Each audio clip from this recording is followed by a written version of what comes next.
All right, looks like we're live, and I am here with one of the most hated men on the internet, Matt Forney. How y'all doing, kids? Wait a minute, you're telling me I'm in a chat with the most hated man on the internet, Matt Forney? Oh no! And fresh out of his self-imposed exile, here is Undertale. Where? Exactly.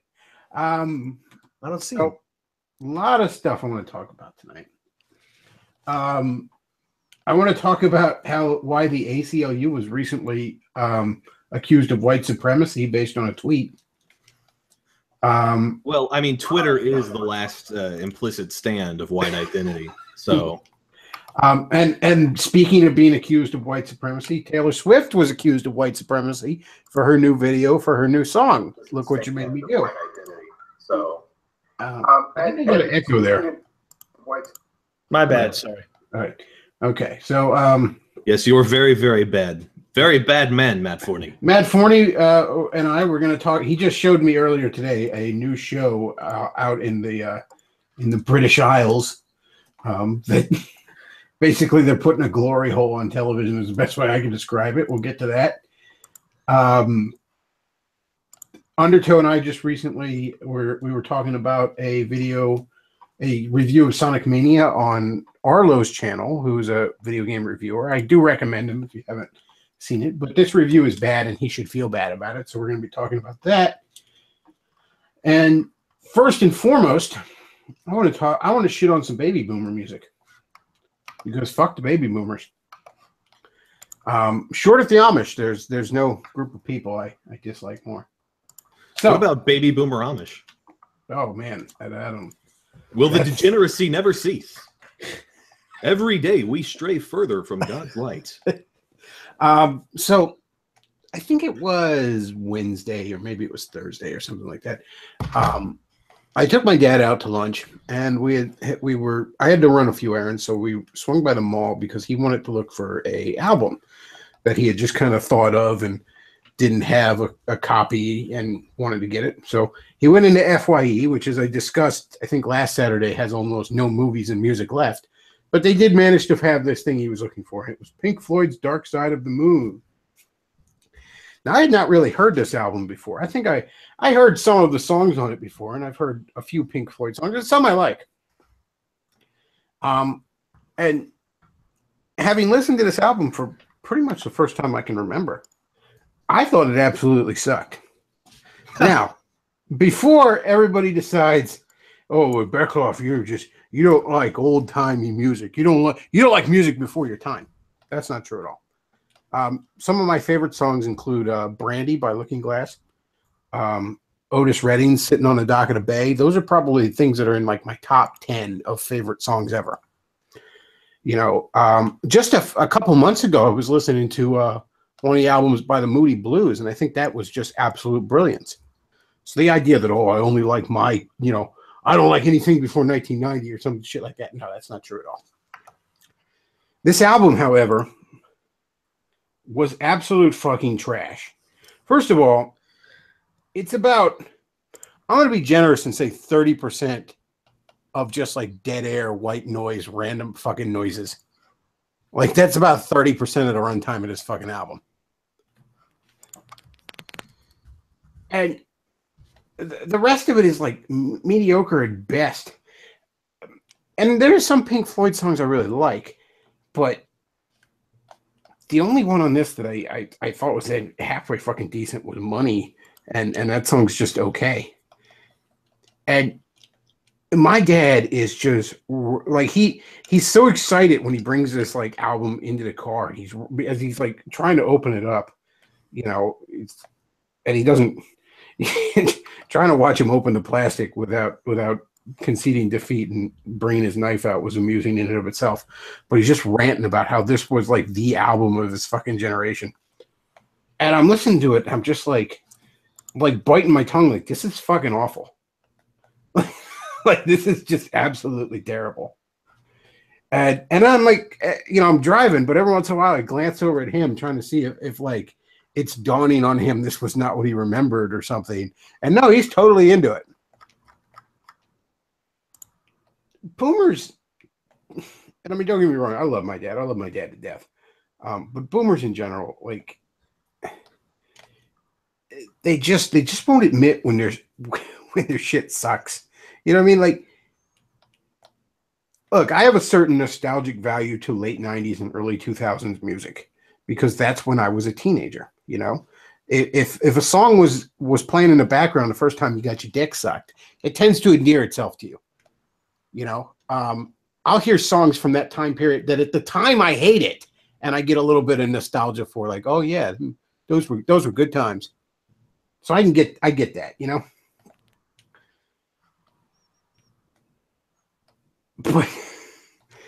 But this was fucking terrible.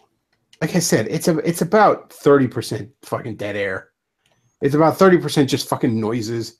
Like, it honestly reminded me of, like, you ever see that Simpsons episode back when Simpsons was worth watching, where Homer had the barbershop quartet, and then Barney had like an Asian girlfriend they were making fun of John Lennon with Yoko Ono, and like him and his Asian girlfriend put out this album where like the song is just her going like number 8, and then Barney belches like over and over again. That was half of this fucking Pink Floyd album, essentially.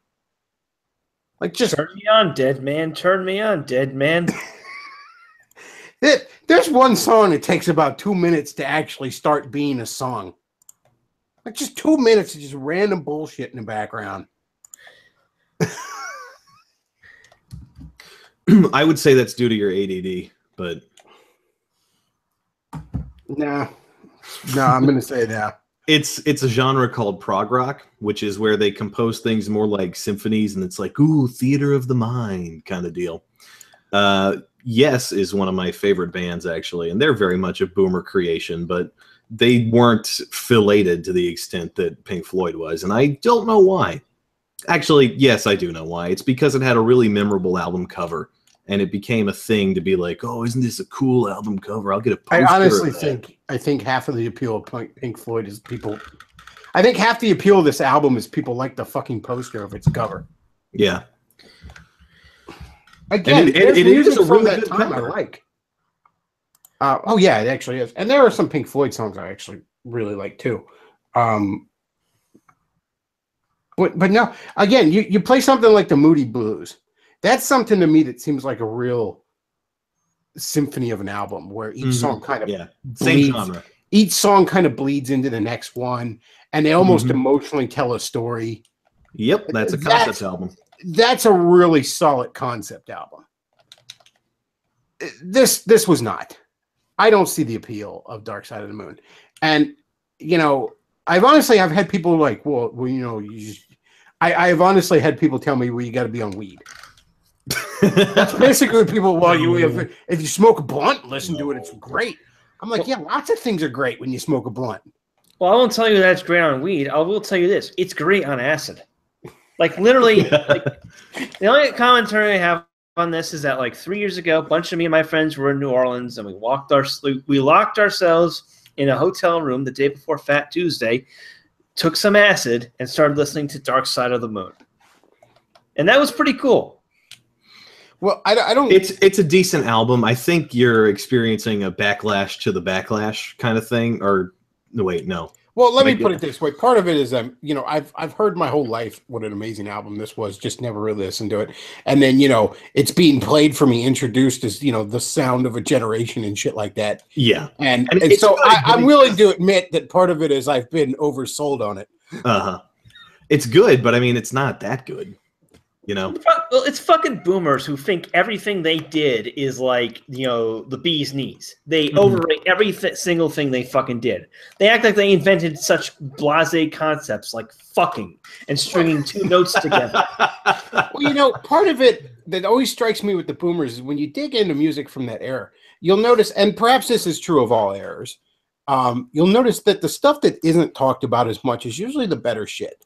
Again, everybody sucks the dick of Pink Floyd. Very few people bring up the Moody Blues as an example. Moody Blues is a lot better. And another good example is, you know, I mean, especially when I was a kid, everybody fucking talked about Elvis all the damn time. That started to die down in the last decade or so. But holy shit, everybody was all about Elvis for like 50 fucking years. Elvis was just the poor man's Roy Orbison. Elvis sucked.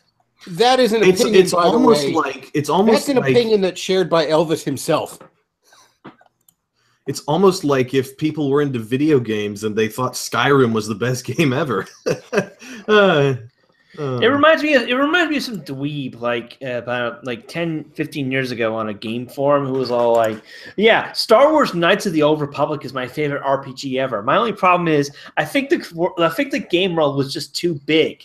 And everyone was like, "Fuck you! Coder's game world is tiny by the standards of RPGs." Yeah. Dude, shut up. I really like this Pink Floyd album. I just wish there were more random noises in the background. Turn me on, dead man. Turn me on, dead man. Or it's kind of like how boomers obsess over fucking John Wayne. When I'm sorry, John Wayne never could act. I reckon you got a yellow stripe up your back. You know the reason John Wayne talked like that? And he talked like he had a fucking stroke. I don't know how anybody ever found that appealing. But the reason he talked like that is when he was really, really young, working in Golden Age Hollywood, one of those cowboy fuckers was still alive at the time. I'm not sure exactly which one off the top of my head. But, this guy talked like that, apparently. Because he had a stroke. Yeah, because he was like 104. You know what I mean? Mm-hmm. And John Wayne just thought, oh, that's how cowboys talk. When really that's what a 104-year-old man who's half fucking dead talks like. And you compare him to someone who's maybe a little bit after him time-wise, but more or less his contemporary, Clint Eastwood. There's a fucking guy who could act. And it turned out later could write and direct, too. Funny that. But yeah, and the only John Wayne movie I think is halfway decent is The Shootist. And that probably would have been better with an actual actor in it. I mean, he fucking murdered True Grit. I mean, I like the way it's described like this. There's the two adaptations of True Grit. The one that stars John Wayne, the one that stars Jeff Bridges that was made by the Coen brothers a few years ago. Mm-hmm. It's described like this. Jeff Bridges played Rooster Cogburn. John Wayne played John Wayne. John Wayne is the exact same character in every fucking movie. And that character is a grumpy old man who talks like a retard. Like there's one movie I remember watching with my one uncle who was a big John Wayne fan one time when I was like kind of a smart ass teenager at the time, but John Wayne's character like discovers this long lost son, right? And I'm like, I bet you the kid is like, hey, that thing you're doing when you're talking, that's not hereditary, is it? Like that's not gonna happen to me, is it? You bring that up to boomers too, and they're like, what are you talking about? He sounds fine to me. Like, are you kidding me? We really should thank the fucking Italians for saving, the Western genre, because the only Westerns that are worth watching from that era are the ones they fucking made. Yeah, I mean, if you're gonna talk, but if you're gonna shoot, don't talk. So, and the other thing, if you bring up the rumors of John Wayne being gay to a boomer, it's basically like you called them gay. like it's honestly, you want to piss off a boomer, like you just bring up the rumors that John Wayne was gay, and they will want to fight you. You mean they'll want to fight you IRL? Yeah, they will turn into angry. They don't know anything other than IRL. They will turn into angry internet keyboard warrior.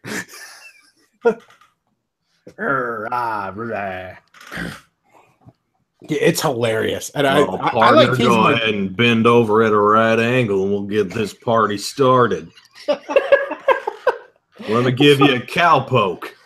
I love teasing my dad with that sometimes. Like my one friend, my one best friend, who my dad is almost like a second dad to him. Him and I will sometimes like gang up on my dad and start like really like, yeah, John Wayne was totally gay. Oh yeah, he loved boy ass, and my dad will just be like so pissed. He's like, "You's married." And I'm like, oh yeah, no guy's ever hidden his sexuality by having a fake marriage before. Yeah, you know who's also married? Richard Spencer. Richard Spencer is the millennial John Wayne. Talking like a retarded cowboy is the last implicit stand of white identity.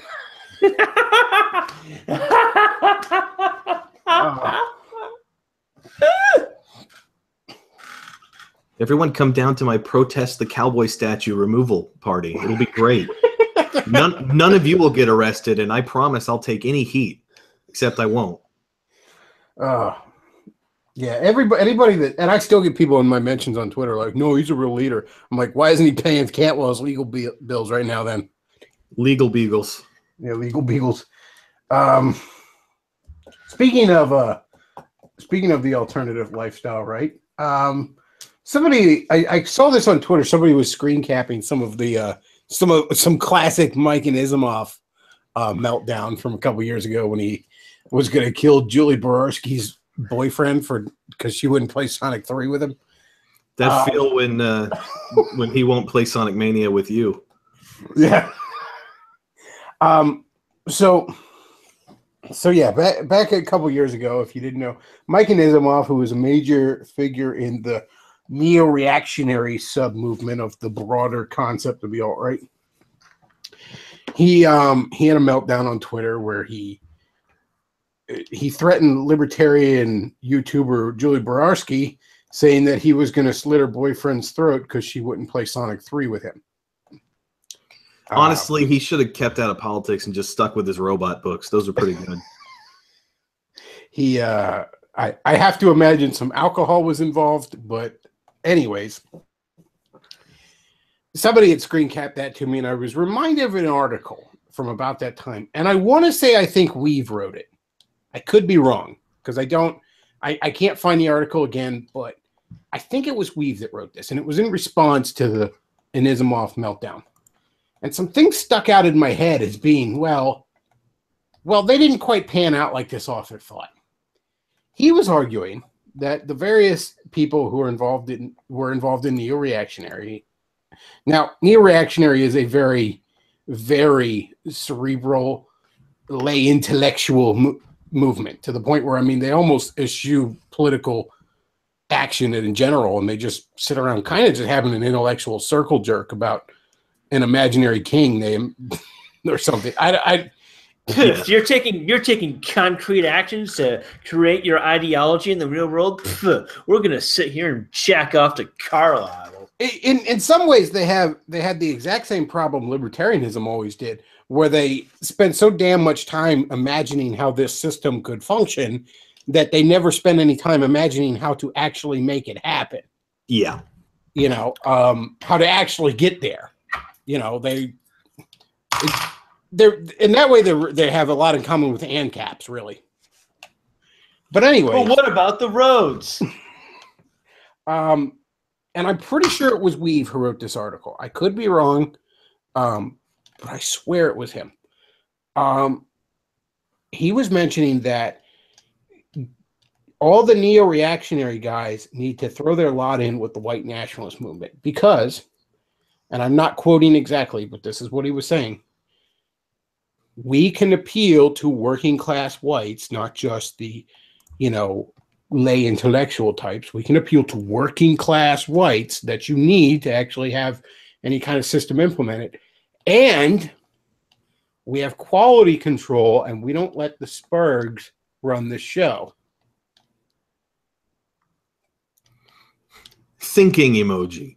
Yeah. We have quality control, and we don't let the Spurgs run the show. Like, for example, white nationalists would never just decide that, an effeminate trust fund kid is their leader, for example. And I was reminded of that today because, again, somebody was, sharing some Flashback Friday Mike and Isimoff madness. And I was reminded of that article, and I was just thinking of it in light of, shall we say, the last few weeks. And, it's really telling. The thing is, all these sort of...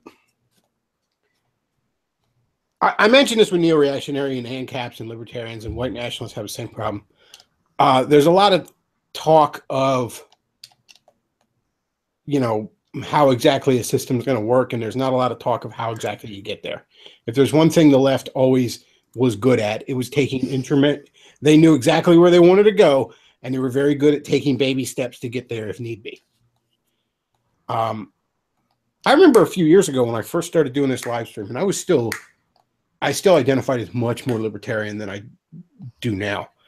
But I mentioned that probably the only way you could get rid of the welfare state without some sort of financial collapse and reset is if you made receiving welfare contingent upon contraception use, if not sterilization. In other words, the people that have spent generations on welfare, depending on welfare, you essentially just have to stop them from breeding. It's almost the only humane way to make it stop, because the only other option is a collapse, in which case they just stop getting their money and they end up rioting in the street and get shot, or, starve in the gutter or whatever, That was what I said. Okay, so this is the only way. And the amount of libertarians I had attacking me because, quote unquote, that was some sort of infringement upon their rights. First of all, you're taking the government's money, okay? The person that's writing the check makes the rules. That's generally how the world works. And when you're taking money, it comes on contingencies. This isn't a violation of anyone's rights, this theoretical program, because if you don't like it, you don't have to take the money. Nobody's forcibly enrolled in this program. But also, do you have a better idea on how to get rid of the welfare state? I mean, yes, you can try and improve the economy, and that'll get a few people off of it. But there are people that have spent generations on this fucking system, and they know nothing else. They have no interest in anything else. What are you going to do with them?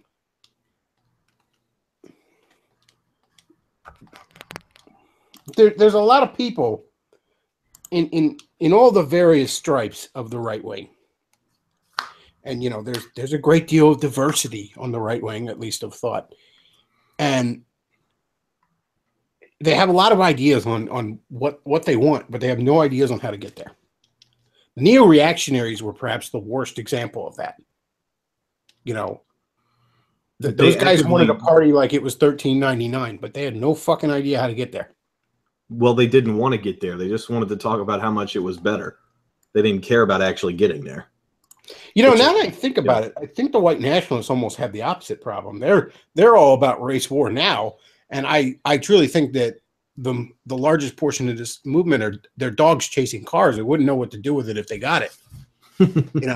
I really think half these white nationalists wouldn't know what the fuck to do with a white ethno state. I mean, as evidenced by guys like Grindr Greg, who are like, yeah, we're going to have abortion in bathhouses and shit, Yeah.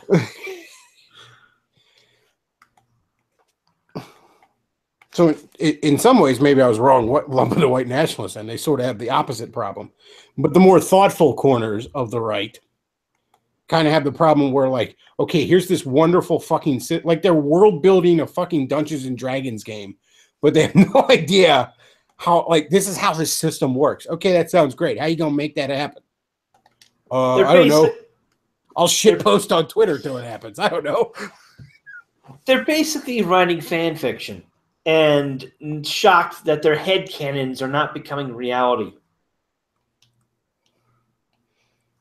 Yeah, exactly.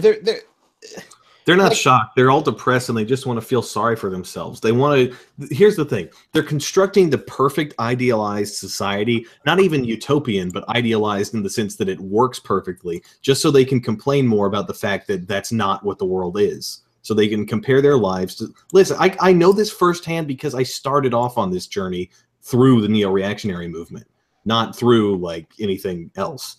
I was just finding that when Gamergate started, and I kind of got into the rest of the alternative right wing that we have today.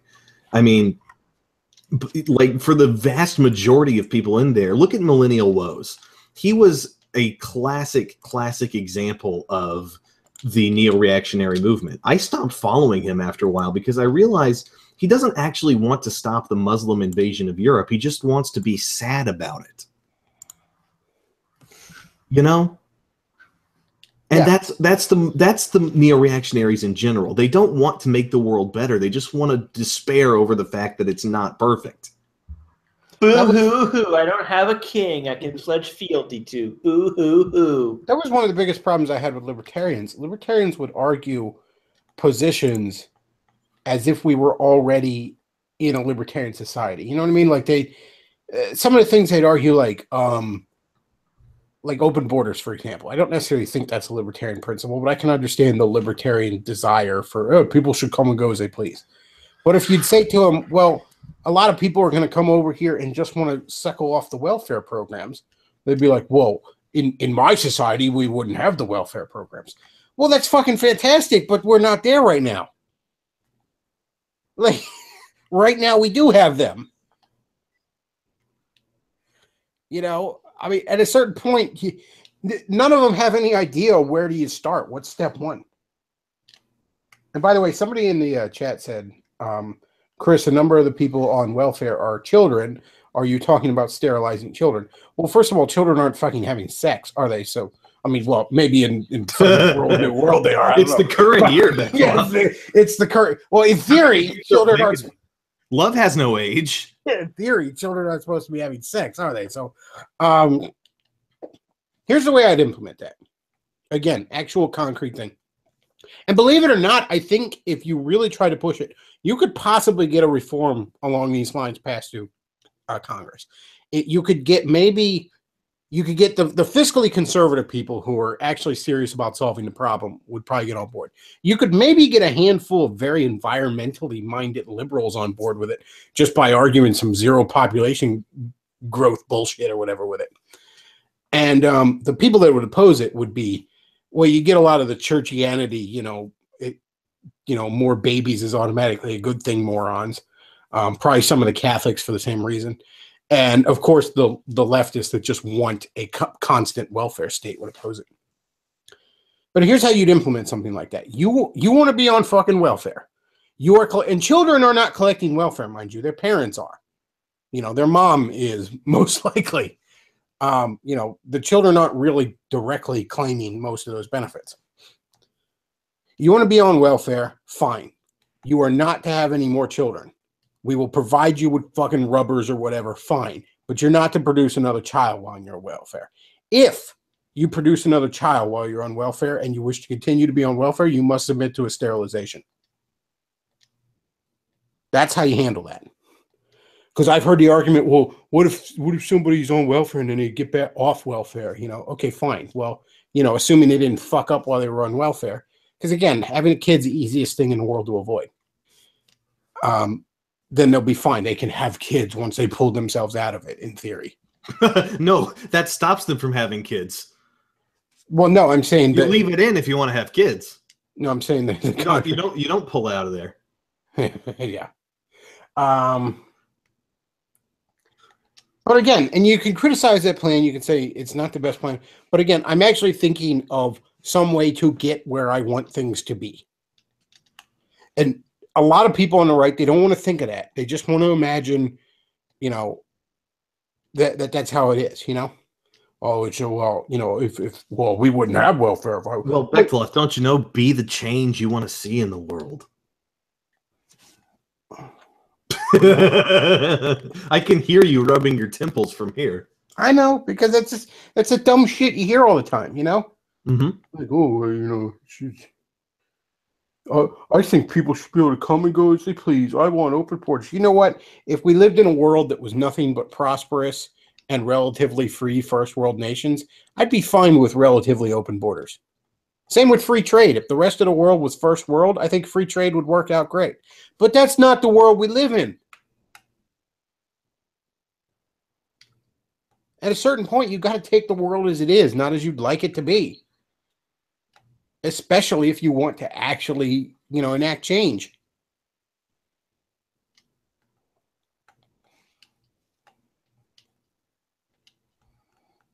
Somebody says in the chat, you want to avoid having kids? Join the alt-right. Ooh. He's not wrong.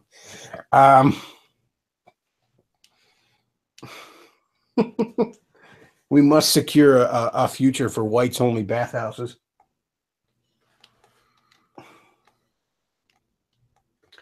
All right. A bit of a lighter note. I want to change topics here. there's a game reviewer channel I watch a lot, and I know Undertow, you watch him a lot too. I wish we had Luke here to throw up pictures of him, but it's called Arlo, and the guy who runs this channel, he actually has like his character that does the reviews is this little blue Muppet, almost Cookie Monster looking character. It's actually a really well made puppet. It's and it's a pretty good channel by and large. If you're into video games, especially if you're into like, you know, more Nintendo / retro type games, you'll probably get a kick out of this channel. I do recommend subbing to him. That said, though, he had a review of Sonic Mania that was cringe-inducing in how fucking terrible this was. This guy, and again, he's usually way better than this. He reaches fucking DSP levels of not knowing his ass from his elbow here. You're going to say he went full DSP. He went full DSP on us. Now, he says he only played a little bit of Sonic games back in the day when they were on the Genesis. Okay, fair enough. You're not a Sonic guy. That's fine. But nonetheless, you are writing a review, not a Let's Play, not your immediate thoughts, but an actual supposed to be thought out review of Sonic Mania, in which he's complaining about things such as, I have a hard time getting up slopes, and, you know, when you jump, when you're kind of on a hill, it alters the trajectory of your jumps. First of all, I have a hard time getting up slopes thing. You'd think you were playing Sonic 1. No, there's this actual thing that's been a Sonic thing since Sonic 2 called the Spin Dash that I swear Arlo seemed to be completely unaware of in his review of a 2D Sonic game. That's only one of the most iconic moves in video game history, Bechtloff. How can you expect him to know about that? And again, it's not like not only that, they added a new feature in Sonic Mania called the Drop Dash, which is the most intelligent and amazing refinement to the classic Sonic formula that has ever been implemented. What it is you can start doing a dash in midair, so you'll immediately get a little boost of speed when you hit the ground, and you'll be rolled into a ball. This makes everything so fast, so fluid. It makes boss fights a hell of a lot easier. And it makes the whole game flow even better. And it's a game about the ebb and flow of momentum. So it's perfect for that. Too bad, and this isn't just a problem with Arlo. Not a single one of the chuckle fucks reviewing this game seems to have read the manual, which is a free PDF. You know, like, it tells you, like, explicitly everything you need to know.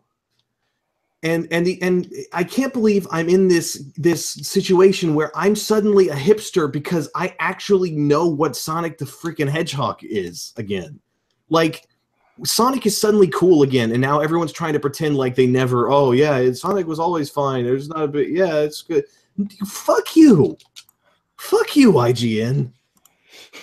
I wish you had given Sonic Mania a 1 on your scoring thing just to remain consistent. Now that I know you're just completely not even paying attention, I respect you even less. I didn't think that was possible. But like, all these people are like, oh yeah, I played the classic Sonic games. How do I jump? Like, you know, the Sonic games have one-button control schemes. All of them. The classic ones, I mean. Like, it's like, oh yeah, is it A to jump? And not in one of these reviews or Let's Plays have I seen anyone on the couch be like, oh yeah, no, every button jumps. Sonic games are like that. It's you know, and or even act a little bit like they know what's going on. They're all like, oh yeah, this game is really good, even though they're not doing any of the things that make it better than, you know, more recent Sonic entries. And I'm just absolutely flabbergasted by it. Like, good example is watching who is it? Mike and Ryan from Cinemassacre, the Angry Video Game Nerds channel. They're his friends, and they're more into doing like streaming and stuff. They're playing through it, and they're just kind of putzing along. You know, it's really just embarrassing to watch people be terrible at such a simple game. And like, with Arlo trying to go up the hill, and it's like, oh, when you jump, you're angled away from the terrain. Okay, so you have two options here. You can either react to that and use it as part of the control scheme, which it is, or you can just keep holding right like an idiot. Another example from Mike and Ryan here. They're in a section. The Sonic Mania level design is really good because there's a lot of sections where you actually need to go to the left to progress. And these idiots keep stopping Sonic and going to the right. These are the same chuckle fucks that'll sit there and say, the old Sonic games were just hold right to win. And then they bitch and whine when they can't just hold right to win. Well, in all fairness to, and I didn't watch the Mike and Ryan review, but I will say in all fairness to them, that's a let's play. Yeah, and that's when you're doing a let's play. I'm not that mad about them in particular as opposed to what they represent. Because when you're doing a let's play, it's I've picked up this game, here's my immediate reactions. What Arlo did was a scripted written review. I'm sorry, it's one thing if you're doing a let's play and you're not grasping a basic mechanic of the game. It's one thing when you're attempting to actually do a scripted review of a game and you do not understand a basic mechanic of the game. Speaking of basic mechanics, he was completely doing the most idiotic thing in the Blue Sphere stages. One of the classic hallmarks of those mini games is you outline the red spheres or the blue spheres to make them turn into rings. That's something that's been a thing for, 20 years. And granted, the game doesn't straight up tell you this, but it shouldn't have to. It's a little mechanic in there to reward you for learning a little bit more about the games. That's another thing. These people keep acting like Sonic is Mario. They're like, oh, I can't see the obstacles coming. Well, no, you can't. But for one thing, Sonic games are designed like Platinum's games, where you're supposed to play through it once and not get a perfect ending, and then you're supposed to play through it again once you know the levels and you know what to expect, so that you can explore and find more secrets and get all the Chaos Emeralds so you can get the final boss. Because these are games that are designed to reward you more for multiple playthroughs. Not in the sense that, oh, here's a new game plus with extra armor or what the fuck ever. It's just genuinely more fun to play it again and see the alternate pathways because, there's alternate pathways. Well, the Geek Critique did some really good reviews of classic Sonic games, and he said the same things actually about Donkey Kong Country games on the SNES, where he said the level design is in such a way that the better you get at it, the more fun the game is. Yes. That it rewards you for understanding the level, and it rewards you with really crisp and quick gameplay. And I mean, the blue spheres thing, I wasn't very hard on Arlo on that because those stages are from Sonic 3 and Knuckles, and that's a game that I know that game every pixel inside and out. I adore that game. But at the same time, he's bitching that those stages are too hard when he doesn't understand that if you go around a big chunk of blue spheres, you turn them into rings, thus making the stage much easier than trying to get each individual one. Again, when you're doing a review, like if I was going to sit and do a review of a game and I'm like really having problems with it, one thing I'm going to do, and we live in a world where fucking autists have, dissected every bit of a game 6 hours after it's been released.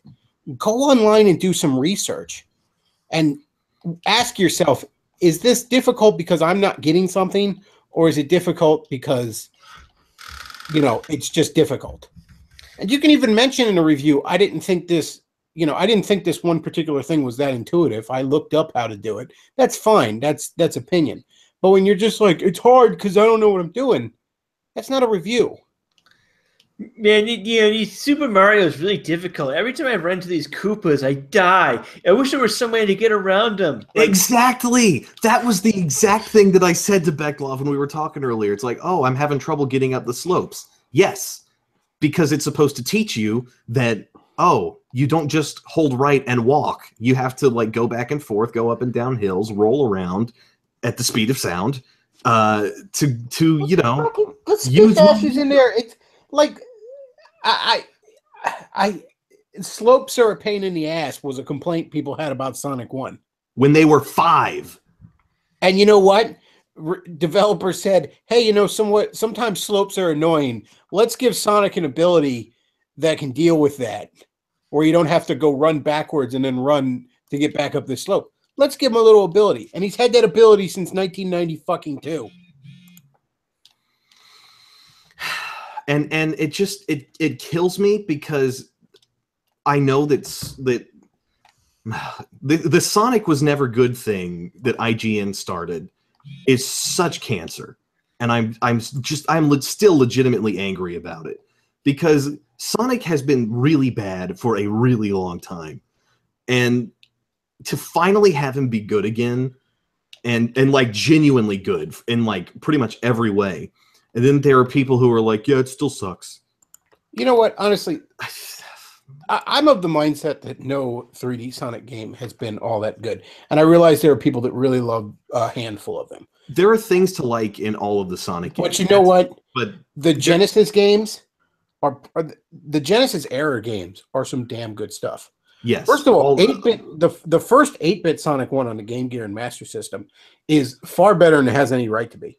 Mm-hmm. Sonic 1 on the Genesis is a pretty damn good game. It is rough around the edges, as most first games in a series are. I'm sorry, but it's no rougher around the edges than the first Super Mario Brothers. Nope. Sonic 2 is a pretty damn good game. Still, I think has a couple of flaws. Sonic 2 was the first video game I ever played as a kid. The fact that you introduce a flying character and then when you play as him, you can't fly. I don't know what the thought process behind that was. I think that was more. I think that was more time constraints. I think that might be team. But Sonic 3 and Knuckles, aside from the fact that they had to split it up on 2 cartridges, is probably the best game on the Genesis by a wide margin. Mm-hmm. That is an absolutely fantastic game. And Mania is basically just the same thing, but iterated on and done a little bit more. Yeah, Mania is the real Sonic 4. Mm-hmm. And they explicitly state this with the opening animation, by the way, because they're in a little elevator that says 1, 2, 3, KM.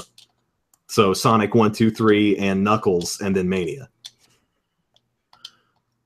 That's the other thing. Arlo also in his review didn't seem to understand like that Sonic 3 and he didn't seem to understand that Sonic 3 and Knuckles and Sonic and Knuckles combined to a larger game.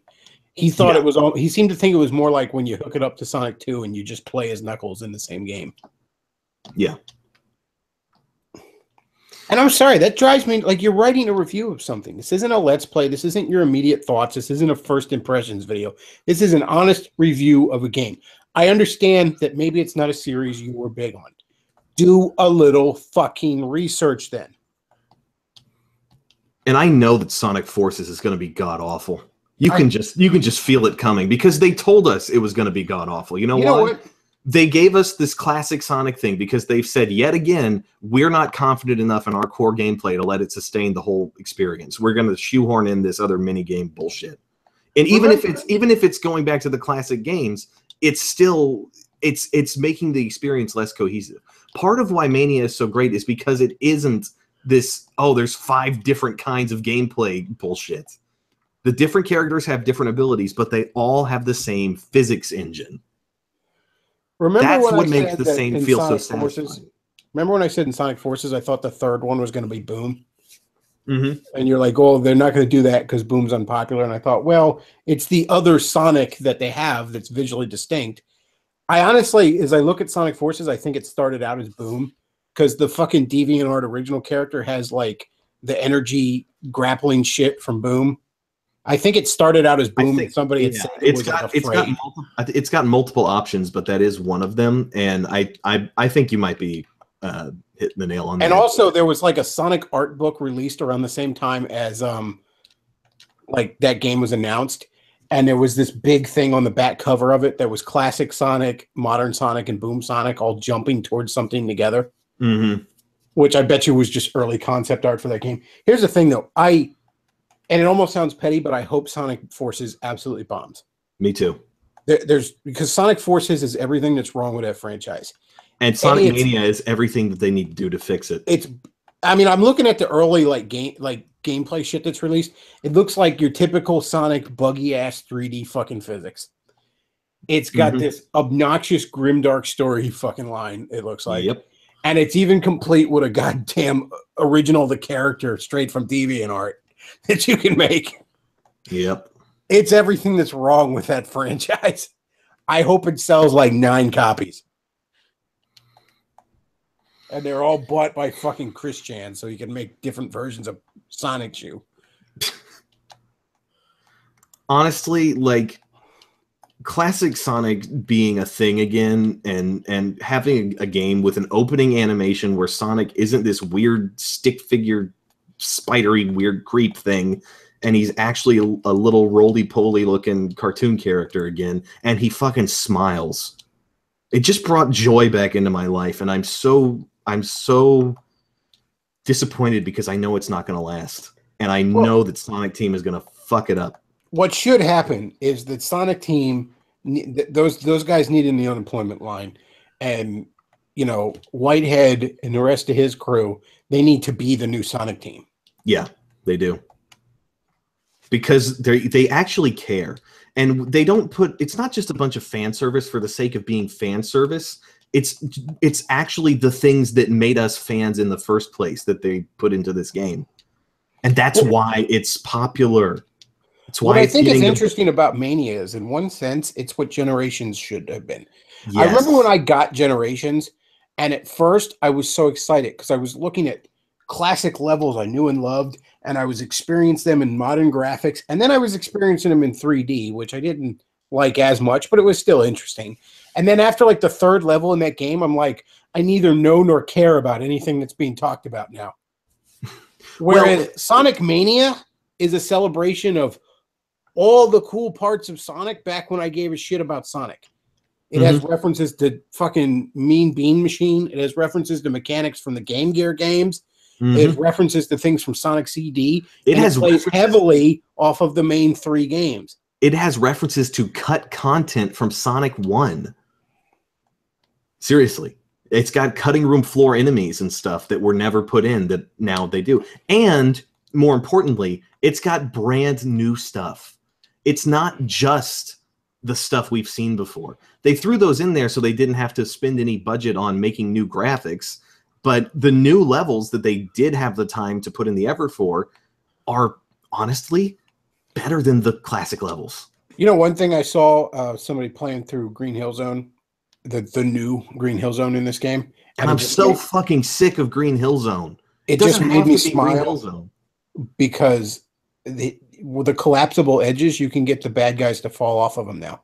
Yes. In the original Sonic game, the bad guys wouldn't recognize the collapsible edges as ground, so they wouldn't, like the little moto bugs wouldn't go that far. And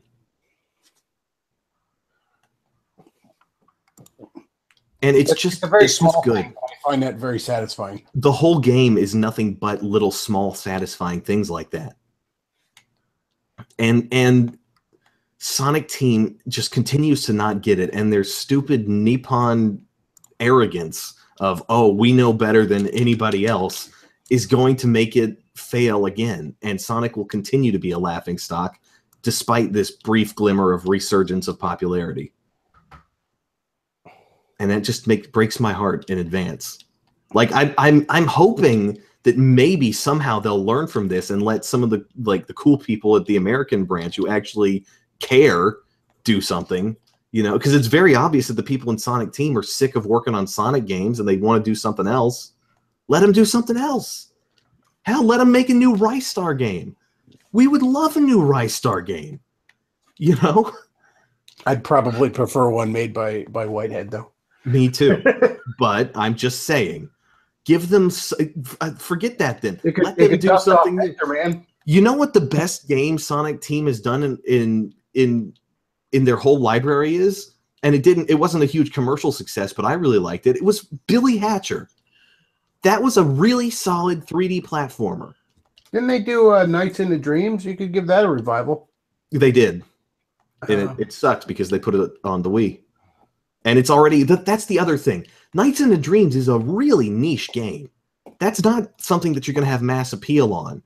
And when it didn't sell a bajillion copies, Sega was like, oh, well, I guess that's dead. God, I hate it. I hate this mentality that these corporations have. I wish I could be a publisher just so I could have somebody in there who would understand the difference between mass market appeal and a niche title, and not blow the budget on niche titles and then be disappointed when they can't make that back. You mean actually have a middle market? Yes. Perish the thought that we actually, have more than one game per year that that we make. Okay. Well, moving on from Gotta Go Fast, let's talk about over in the UK. They decided to essentially put a fucking glory hole on television. I don't know how else to describe this. There's a game show, and it's a dating game show, and the idea here is that, you know, there's the eligible bachelorette or bachelor or whatever the fuck Zier identifies as, and we're gonna put a bunch of people in these tubes, and they're gonna all be naked, and we're gonna like raise the glass up so you can see all but their faces, because you wouldn't want to get any emotion or any glimpse into the soul there. And people are going to pick their partner based on that. And that's a show that's on television, funded by the British government. And it's on YouTube. It is on YouTube with full nudity in it. But, you know, Jarrett Taylor isn't allowed to actually discuss, you know, IQs among races. That's obscene. Yeah, I discovered this shit last night, and let me put it this way. If you ever wondered how God could be so cruel as to destroy Sodom and Gomorrah, wonder no more. We're living in it. The UK is the modern Sodom. And what really strikes me about this is that it's a show. Sodom and Gomorrah an apology, really. Good point. The thing is that really struck me about this show. I watched about half an episode involving a bachelor picking out bachelorettes to minimize the number of dicks I had to look at. There is no eroticism at all. Like, you would think that a show that's basically about displaying people's naked bodies would be sexy or lighthearted or fun or something like that. No. It's nothing like that. It's like watching meat hooks going through a butcher's shop. It's just this mechanistic, cold procedure of picking someone out of a lineup based on the shape of their pussy or the size of their dick. In the case of ladies. That's great. It is. And not only that, it's an LGBT friendly show. They actually apparently had an episode in which one of the naked eligible bachelorettes, whatever, was a tranny in the middle of transitioning.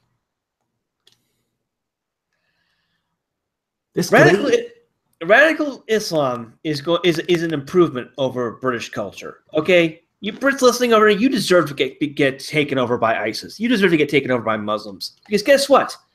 Being face down, ass up on a mat facing Mecca 5 days a week, 5 times a day, is an improvement over naked attraction. A massive improvement. Remember when we used to make fun of Japan's crazy game shows? Remember when we could make fun of Japan's crazy game shows? No, I always enjoyed them. I'm a weeb, though, so I don't count. Because I'm not human. It's disgusting. I watched this episode last night, and it legitimately made me want to go and slit my wrists. I'm dead serious. This is one of the most soulless things I've ever watched. It's on the level of gay Nazi Tumblr blogs, which are also a thing, by the way. To those of you who think that the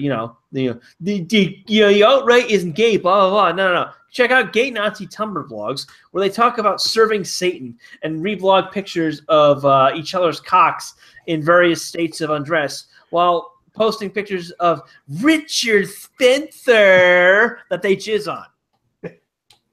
Well, that's the last. Y'all niggas need Jesus. What were you saying, Undertow? I said y'all niggas need Jesus. They do need Jesus. They need and that's the other thing. These people aren't genuine Nazis either. Nazism is the modern world's myth for Satan. So they literally just want to be the bad guys because they think, I don't know, that's cool. Yeah, whatever Nazis were historically, what they are now in the cultural mind is, the cartoon supervillains that Indiana Jones and Captain America fight. Mm-hmm. Nazis are basically Cobra from G.I. Joe in everyone's mind. And that's, these people just want to identify as the bad guy because, I don't know, it gets their dick hard. They're bored. Because they are bored. That's what everything in our freaking society is about. We're all bored to death because we don't have to do anything. Just sit around in front of our computers. We don't go anywhere. We don't talk to people face to face. God, we don't even talk to people at all. We just text them. Text some pictures from my gay Nazi Tumblr blog. I am so filled with hate. Well, you know, that's all. It's the last stand of implicit white identity. I mean,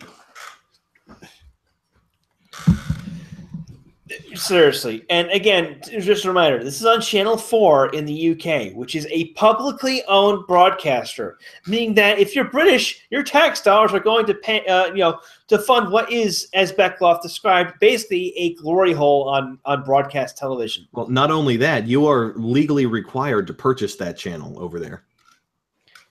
Fool Britannia! Britannia rules the waves. Britannia will forever be slaves. God save the Queen. Fuck the Queen. The other thing I want to talk about is good old Taylor Swift, good old Tay-Tay had a new song out. And I checked out the video and the song yesterday, and I'm like, yeah, I kind of like this song. It's pretty good. Like it. It's a different direction for her, but I enjoyed it. It's called Look What You Made Me Do. And then I heard something that made me really love it, and that's that it makes leftists' pussies hurt. Apparently, they think that her imagery in this new album, this new video, is Nazi, because everything's Nazi. Everything's Nazi now. Everything is white supremacy now. Everything is white supremacy. If you would rather white people not go extinct, you are a white supremacist in this current year. If you're living the ACLU is white supremacy because they put up a picture of a white baby recently. That's white supremacy. That's a thing. That's a thing they did on Twitter, and everyone accused them of white supremacy. Everything's white supremacy.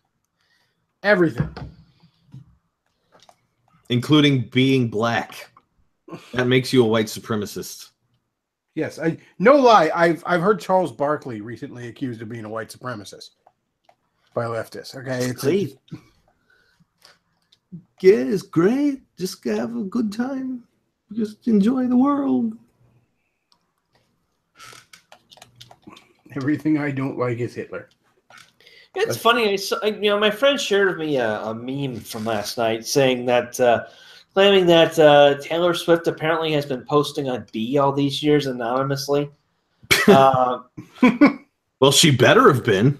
You're supposed to post anonymously. That's the whole point. And it got me to thinking, actually, you know what? Fuck it. I'm not even going to bother talking about how somebody is manipulating poll and memes and all this shit. It's just too heavy for my mental state. But on a certain level, I want to fucking believe that Taylor Swift is posting on B because it would, I just do. I just do. Do I need a justification? I don't even like Taylor Swift. I think her music sucks. But the idea of a famous musician who has quasi-traditionalist themes in her work, shit posting on Poll when she's bored, makes the world just seem a little more colorful. Well, I mean, hey, William Shatner posted on B. I honestly think this is. I'm not making this up, by the way. Somebody said, "I wonder if famous people, post here." He's like, "Oh, I do," and he posted a picture of himself with the timestamp. So there you go. I think Taylor Swift is very good at hiding her true power level. I mean, first of all, she then she admitted she voted for Trump after the election. But yeah, I think she plays it close to the vest. I imagine her politics, well, they're probably not as far right as some of the people listening to this, or even us three, but I think they're, at least by Hollywood standards, incredibly far right. I suppose it's better than Nicki Minaj or Katy Perry. Kind of a low bar to clear, but but hey, clearing it, that's the first step. And knowing is half the battle. Knowing ain't half the battle. That's a bullshit quip written by some asshole. Shout outs to Aesop Rock. Okay. I don't really get that. Song lyrics. Don't worry. All right. Rap lyrics. Let's see. Let's go ahead and do the sponsor for this here live stream. Let me bring up the ad copy. But yeah, sponsor this week is Aaron Clary and his current book. Let me again bring up the ad copy here. Bear with me. All right. Don't be a dumbass. Retirement is serious business and cannot be put off until the ninth inning of life. Thankfully, retirement planning isn't hard, especially when you start when you're young. And thankfully, Aaron Clary makes retirement easy with his latest essay, Poor Richard's Retirement. Poor Richard's Retirement is every man's retirement instruction manual, young or old, explains how to retire cheap, fast, and easy. You don't need millions in a 401 or IRA, just fiscal discipline, fragility, and focus on what's really important in life, your fellow man. So don't be a spinster cat lady paying off her student loans for a master in women's studies degree at age 58. Buy Poor Richard's Retirement today so you can retire comfortably tomorrow. Available in paperback, Kindle, and audio at Amazon. Check out the link down below. And also down below, you'll check out Tip Jar, where if you appreciate this show, tips of any size are greatly appreciated. That helps me keep doing what I'm doing. And as I've said numerous times, it's very good to support the alternative media you like, regardless of what that actually is. If it's me, by all means, I appreciate it. If it's a guy like Cantwell, it was good to support him back when you were allowed to. If it's Alex Jones, buy some water filters, whatever. Support the alternative media you like. Now more than ever, they need it. This isn't a full-time thing for me. It's never going to be, but I still appreciate the help. Keeps me doing what I'm doing. All right. By the way, quick diversion. Bechtloff, the post you mentioned about Mike Nisimov earlier in the show, it was in fact by Weave. The reason you can't find it because it was on Storify and it looks like he's been showed from it. Yeah, I tried to Google it, but I didn't remember the title or any. It was extremely hard to vaguely remembering what an article is about without knowing exactly the author or the title is kind of hard to Google. Yeah, it was called The Hilarious Meltdown of Mike Nisimov, and unfortunately it's gone because, I say unfortunately, because it really was a work of art. Well, it'd be really interesting to reread now that his wonderful predictions about white nationalism didn't come to pass.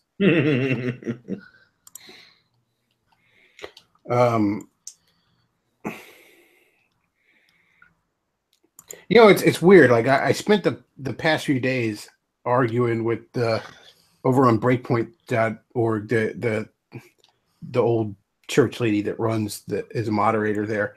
I'm trying to just argue the point that whites having pride in their racial heritage and wishing to see it continue is not wrong, and it's not unreasonable for whites to wish to have a homeland. And I kept trying to ask her, and she would say, "Oh, that's not relevant to the conversation." I'd say, "Do you support Israel? And if so, why are the Jews allowed to have an ethno state and whites aren't?" Which there's nothing to do with it. How does it have nothing to do with it? But it's funny. My hypocrisy has nothing to do with this conversation. How dare you? As much as I seem anti-white nationalist when I'm on here, that's kind of because of the audience I'm talking to. I'm talking to an audience that is heavily sympathetic towards that end, if not full-on white nationalist, large chunks of you. I know that. That's why I'm hard on that. When I'm talking to conservatives, I actually defend it as a concept, as something that is a perfectly legitimate position to argue. Not necessarily one I hold, but a perfectly legitimate position to argue. It's perfectly okay for a racial group to advocate for the interests of their racial group. There's nothing inherently wrong with that. And I can't help but notice that in polite society right now, there is one and only one racial group that is told it's not okay. These conservative sites, they never go after Black Lives Matter for their identity politics. They don't dare. They don't have the balls. They never bitch about La Raza. Viva la raza. But boy, they'll go after the white nationalists. And again, I'm not even a white nationalist. I just don't like the fucking hypocrisy of it.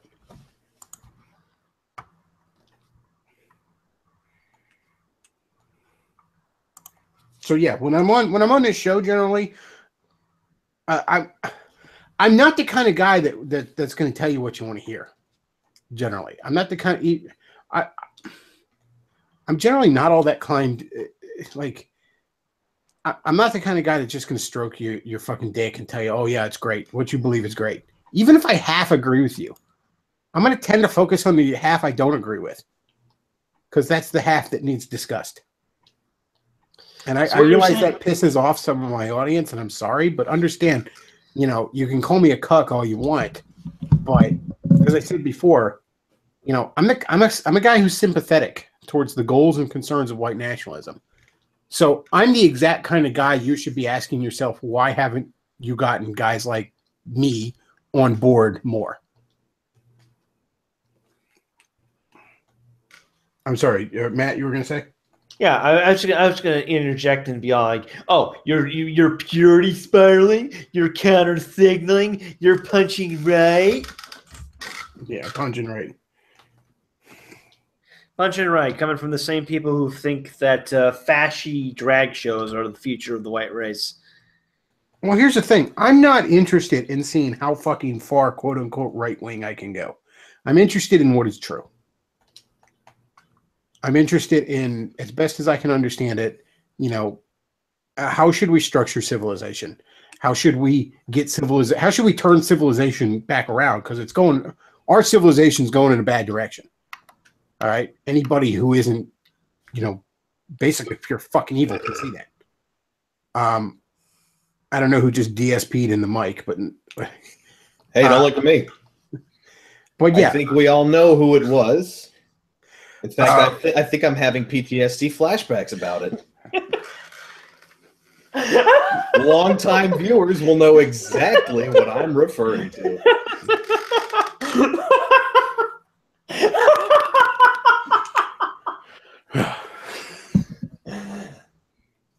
This is why we can't have nice things.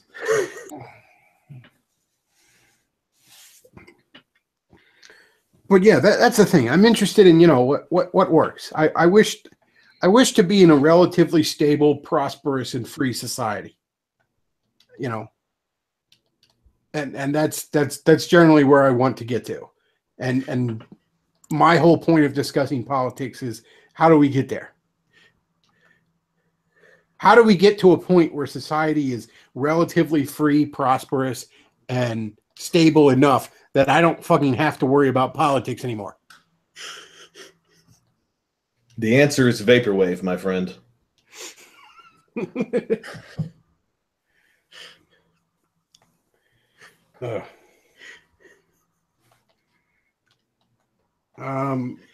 One of you two was mentioning to me before the show earlier today that Brother John and Millennial Woes are fighting over something, and I don't. I might have been Matt then. It was me. I don't really follow Brother John that much, and I really never followed Millennial Woes, so I have no idea what this is about. But what's going on there, Matt? Basically, Brother John put up a video yesterday alleging that based on a Skype conversation he had with one of his friends, Millennial Woes is a manipulative narcissist. Claims he has more material that's going to come out. I'm really not taking a public stance on this thing, other than to say that during the Grinder Greg drama that happened a couple months ago, Millennial Woes sided with Greg Johnson and unfriended me on Facebook. So I have no ill will against the guy, but he chose this side. He made his allegiances known. Well, gee, I wonder why he would have chosen that side. I put my thinking cap on. Why did he choose Greg Johnson? I just, again, I want to be sympathetic towards a lot of the more, I don't know, the white nationalists, the racially minded aspects of the alt-right, but y'all are just following the shittiest leaders you could have possibly dug up. Well, again, Woes is very much neo-reactionary first. Well, no, not just Woes. I'm talking about Grinder fucking Greg. I'm talking about the TRS guys. Fucking Richard Spencer. Richard Spencer, for fuck's sake. How do you not see through that guy? Yeah. Yeah. Genuinely disappointed in you. Yeah. How does a quote unquote like you? If you want to follow an attention-seeking faggot, you could follow Milo. He's at least funny.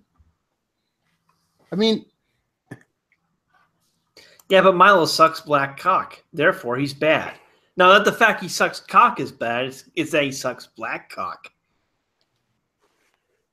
yeah, he's misogyn. He's race mixing as if that fucking matters with gay sex. He's race mixing as if that fucking matters. Period. What is he gonna? What's Milo gonna have a mulatto turd? He's gonna have a mulatto jelly baby. Jelly baby. Isn't that what British people call jelly beans? No, it's a jelly baby is when you fuck. I'm not even gonna describe it. I'm pretty sure jelly baby is what British people call jelly beans. Let's just imagine it. Check your facts. Let's just say that that's what it is, okay? And move on. I'm referring to something else. I'm not going to describe it. Yeah, let's just say that's what Jelly Baby is, and we'll move on. British James, get on the horn. Tell me, what do you people call jelly beans over there? And I'm sorry, I don't know the guy, so this is just a gut reaction, but I honestly think Weave is either a Fed or he's a psychopath. What if he's both? That's maybe it's a little from column A, a little from column B, but that guy sets off my spider sense in a big way. And like I said, I don't know him. Maybe I'm wrong. You know, I'm not sitting here like, oh, this is definitely how it is. I'm just saying, like, fucking opening your eyes around these people, because time and time again, my spider sense goes off around them, and I don't say anything, and then they turn out to be ghoul. All right. As soon as I saw Ghoul on like the Bone Zone videos right after the election, like immediately I just recoiled from that guy. Like something's not fucking right about that guy. So, you know, what you're saying, Bechtloff, is that grooming a confused, fatherless teenage boy into anal sex isn't a behavior we should be encouraging in our leaders? Yeah. How about that? Thinking emoji. Honestly, I mean, I realize some of you in the white nationalists, like, you're heavily fucking autistic and you can't do this. I get that. And I'm not even making a joke. That's, you know, fringe political movements are going to attract your type. I get that. So some of you are incapable of doing this, but not all of you. Like, stop. You're ignoring your gut. Okay? You look at these people, watch a video of them, turn the fucking sound off, and see how your hindbrain reacts to the body language. 9 times out of 10, that's going to steer you right. But no, you just ignore it because they're saying all the right things you want to hear. And I'm sorry, any of you idiots that still thinks Richard Spencer is a leader, you deserve the cliff he is about to lead you off of. Standard federal prison party. Yeah, he's going to continue to get his followers fired, doxxed, beaten up, arrested, possibly killed. And y'all are just, and every time somebody like me or Matt points it out, you're going to be like, cuck. Doesn't matter what you say because you slept with an Asian girl once, Matt. I mean, going back to the issue, you know, the video, Brother John's video about millennial woes. The exciting thing here is that he makes a video about millennial woes, and within like an hour of him putting it up, he already has Woes' fanboys downvoting it, shit-talking him in the comments. Now, keep in mind, Brother John is not a very well-known guy. He has less than 3,000 YouTube subscribers. He doesn't have a Twitter or a website or anything like that. He doesn't do much in the way of self-promotion. He's basically underground, and he's admitted as such. How the fuck do these millennial woes fanboys know when to pounce on a video like that? Do they just name search him constantly, waiting for something negative to come up so they can just pounce on it, so they can just leap into action? How fucking insecure do you have to be to white knight for someone like that so hard that you have to pounce on who's basically a fucking unknown compared to woes? Undertow, you were going to say?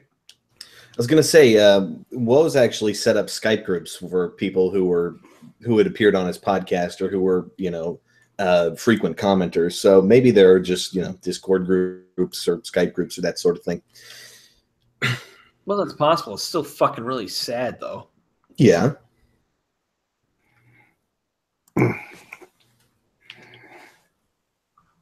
And none of them would address the central issue that Brother John made in the video. They were just like, yeah, Brother John's a cuck because he doesn't want to immediately consign all black people to the ninth circle of hell. Well, Matt, see, the problem that they have with you is not that you once slept with an Asian chick, it's that you slept with a chick. Yeah, I'm sure. Well, I mean, I know that for a fact. If I slept your with girlfriend doesn't have a penis, you cuck. Yeah, I'm a sad hetero cuck. I need to suck some white dicks. Then I can be like Grinder Greg and the rest of the homosexual master race. What are you, some kind of Christ cuck? You're purity spiraling, man. Yeah, I believe that Jesus Christ is my savior. I'm such a fucking cuck. What white people can make AIDS work? Oh man. Do you ever just smile and laugh and then inside you're just there's some part of you that's dying? I feel like that all the time. Yeah, me too.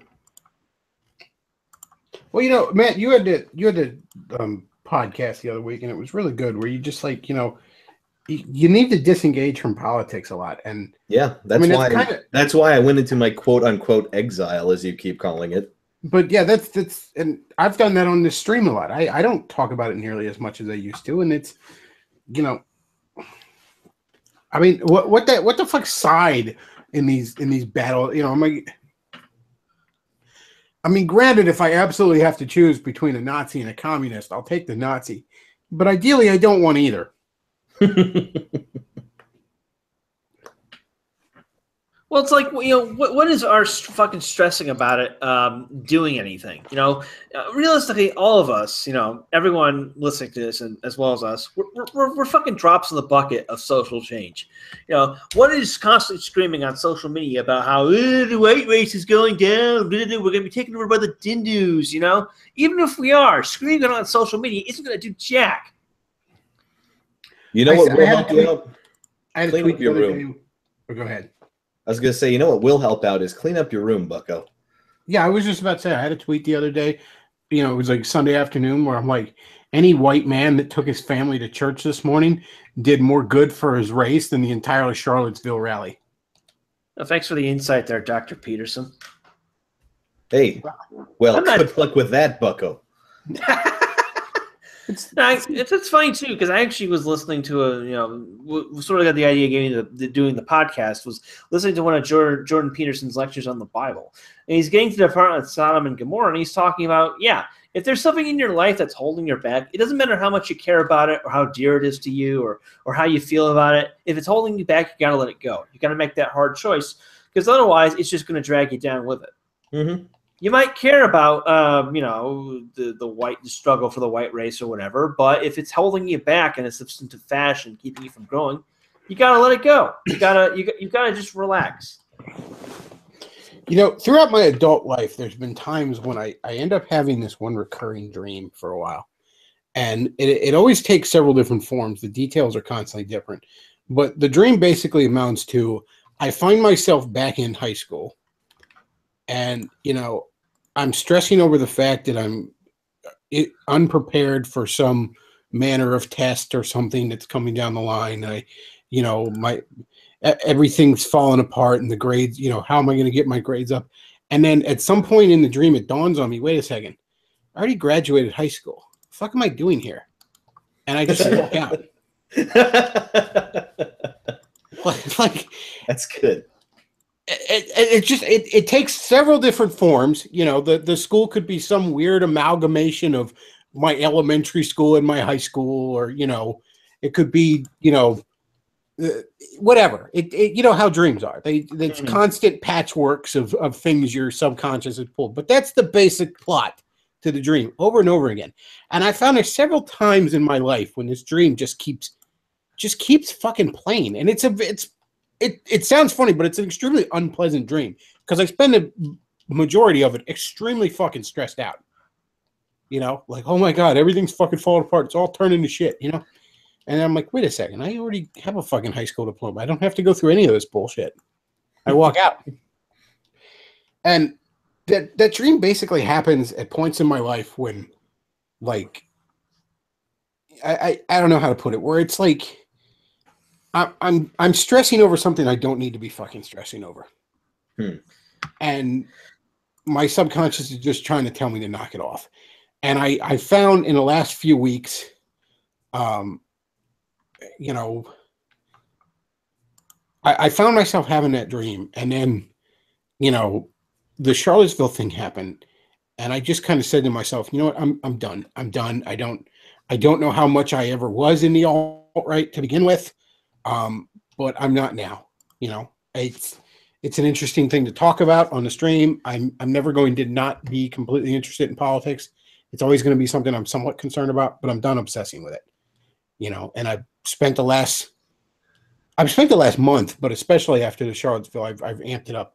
Where, you know, I'm trying to learn to cook better. You know, I'm, you know, got some personal stuff going on that I'm pursuing that's far better than any of this shit. And you know what? I haven't had that dream in about 2 weeks. When I was having it about nightly for a while there. And it's just some way of my subconscious telling me, like, you were stressing over shit that doesn't matter. Doesn't affect you. Yeah.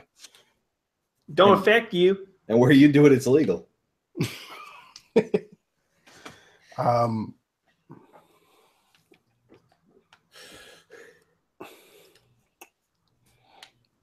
But yeah, just honestly, like, it's been so rewarding over the past few weeks to be just doing something as basic as cooking my own fucking meals and learning to cook and playing around in the kitchen with different recipes and shit like that. That has been so fucking rewarding. You know, my generation was sold some bill of goods about basic shit like that, not, you know, being some sort of burden rather than actually being something that can be rewarding and fun. Mm-hmm.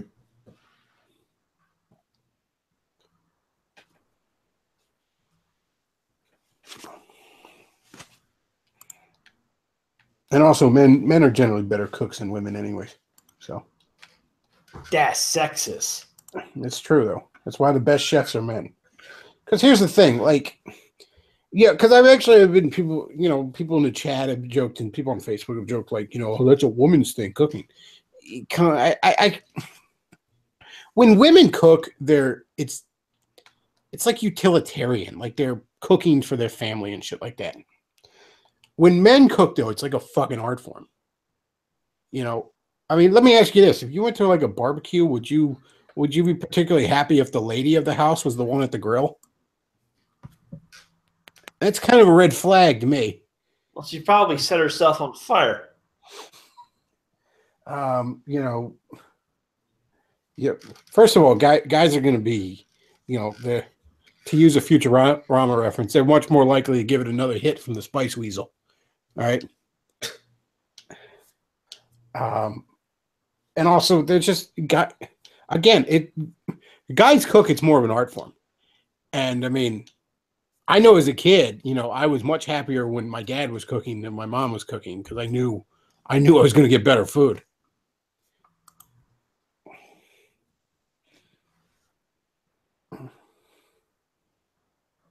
So he says, wouldn't you like it if you're married to a woman who could cook better than Gordon Ramsay and she's hot? Well, I mean, yeah, but, you know.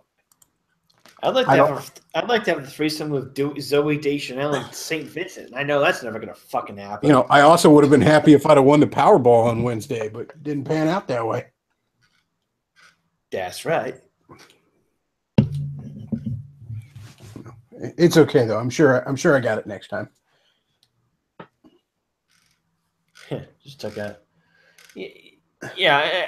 I personally, you know, what I did over the past week was I actually deleted most of the political blogs and whatnot from my Facebook and my RSS reader. Like, I'm not even reading that stuff anymore. There's like 5 blogs left in my RSS reader, different people I actually, know in real life and trust, and who have, deeper thoughts than like, hey, what did Trump do? What did Gorka, the Democrats, whatever. Who cares? Who cares? Our lives are going to go on regardless. The worst case scenario is people are talking about the white race being exterminated by the Jews and the non-whites. It's not going to happen. Everything's going to be all right, kids. Stop, I hate to use the fucking language of the weeb alt-righters, whatever, but stop being so fucking black pill. Life is not nearly as bad as you think it is. You, mister, sitting in front of your computer, whining about how the world is going to come to an end. Sitting in front of your computer, enjoying a lifestyle that the kings of old would never have been able to experience. Just get over yourselves. You know what else? Years ago, I remember I used to always use this as a retort towards whatever leftist was whining about the sad state of the black community. And I'd say, I agree that someone's keeping the black man down, and it's the black man. Stop wasting all your money on fucking spoilers and sneakers and rims and shit. Actually pull your head out of your ass. Maybe you wouldn't have half the problems you do. Well, likewise, there is something killing the white race right now, and it's the white race. Yeah, the Jews are pushing some poison on you, but you're buying it. Yeah, there's a lot of black on white crime, and that's a really major problem that needs to be discussed. But blacks are 10% of this fucking population. No, the white man is holding the white man down right now. The white man is his own worst enemy. You want to save your race? First of all, save yourself. All right, pull your head out of your own ass. You want to save anything, save yourself first. Sort yourself out. Clean your room. Start by cleaning your bloody room, or you're no better than the bloody postmodernists. And you know what? It's just a simple thing I've adopted in the last few months of making sure almost every day I start the day by making my bed. Now, yeah, there are exceptions where whatever, I got to get up early for something and I just don't have time. This shit happens, You're never going to be able to perfectly do anything, but almost always I start the day by making my bed. And you know what? When I was a kid and people would tell me, make your bed, I always thought that was fucking retarded. Nobody's in my room but me. I'm just going to get in it later. Who the hell cares? But you know what? It has a positive psychological effect on you. Mm-hmm. And to be honest, I wish somebody understood it enough to have explained that to me when I was younger, that these basic things have a positive psychological effect on you. I wish we had more Jordan Petersons in the world. Because, there's a lot of the kids that maybe they're a little smarter, maybe they're just a little more willful or whatever. But a lot of the kids out there, you tell them do A, B, and C, and they're like, fuck you. I'm not going to do it. Why should I do it? Just because you said so? Well, if you had some just teachers in the school system who were more like Jordan Peterson could explain to these kids, no, do A, B, and C because it's better for you. Mm-hmm. It might go a long way. Because I said so is never, ever going to satisfy any kid. Yeah. They ask why, not because they're a little shit and they want to make you mad, but because they genuinely want to know. Yeah. And whether you're a parent or a boss, generally speaking, if you explain why things are done the way they are to somebody, it A, helps them remember exactly how they're done. B, just makes it more important to them. Yep.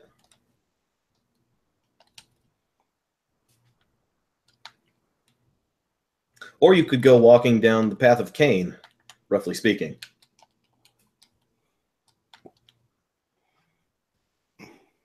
Yeah. You want to save the white race? Well, you know what? The salvation of the white race isn't going to be found in that trap's butthole, so stop looking there. It's not going to be found in Richard Spencer. It's not going to be found in Grinder Greg.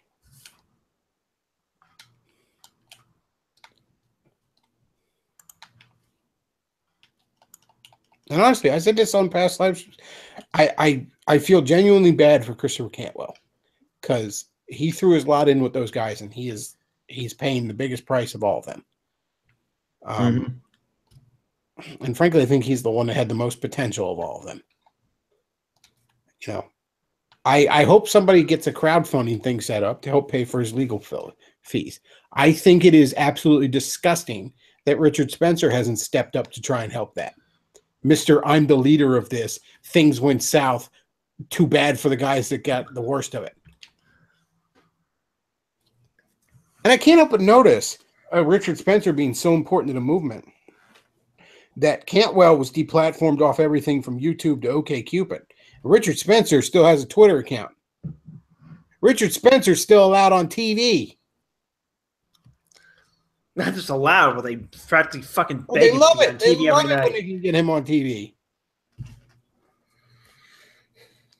And push comes to shove, if Richard Spencer does get deplatformed off everything, he's got his nice, cushy daddy's trust fund to fall back on. He doesn't give a fuck. Understand that. Best case scenario about Spencer is he's in this for the attention. And when shit goes to hell, he'll just walk away unscathed. Is that really the kind of leader you want to follow? Yeah. That sounds like my kind of guy. Does so much for the movement. What did you do for the movement, Bechtloff? Well, I gave you some sage advice to not follow that faggot. At this stage, Which you declined, by the way. And now everyone in the United States hates you, and my people's heritage, the Confederates, are being destroyed even faster. So thank you. Yeah, Richard Spencer's rally to stop statues from being torn down resulted in the rate in which they're torn down being accelerated. Yeah, I'm pretty sure that's a failure. Yeah, that's actually funny to bring up. I was listening to the latest episode of Colin Phillips Radio, and he brought up something important here. This is a rally. This was a rally to preserve Confederate statues. Both Richard Spencer and Mike Enoch are fucking carpetbaggers. Yep. Spencer's from Dallas. He's a transplant from the Northeast. He has no roots in the South. Mike Enoch is from New York City. These people got nothing to do with the heritage of the South, and they're just there because they want attention, and because probably like how Nazism is appealing to Satanists because Hitler is the ultimate Satan. The Confederacy has also become a Satan to these people, and they're like worshiping it because the Confederacy, they enslaved black people. They're awesome. That's as deep as their thoughts go. It's also as deep as their thoughts, THOT, go.